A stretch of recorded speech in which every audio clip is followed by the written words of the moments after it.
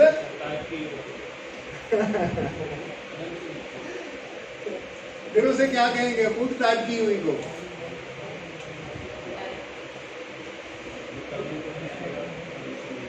پرانی کتابیں خود ہوتی تھی نا لکھی جاتی تھی ٹائپ بھی کی جاتی تھی. اس کو کہتے ہیں بھائی کتابت. ٹھیک ہے بھائی کتابت خود اس طرح لکھ سکتے ہیں. وہ کتابت کا کام ہے. وہ آپ نے چاہے قلم سے کیا چاہے مشین سے کیا. ٹھیک ہے بقلم خود آپ نے خود لکھا. آپ اپنی تحریر کو کہیں گے. ٹھیک ہو گیا جی. درخواست کے میں نے آپ کو ڈویژن آف مارکس بھی سمجھا دی پیٹرن بھی سمجھا دیا رموز اوقاف بھی. اگلی بار انشاءاللہ تعالیٰ جو ہے وہ اسی طرح ہم مکالمے پر بات کریں. آپ کے نئے پیٹرن میں ہوئی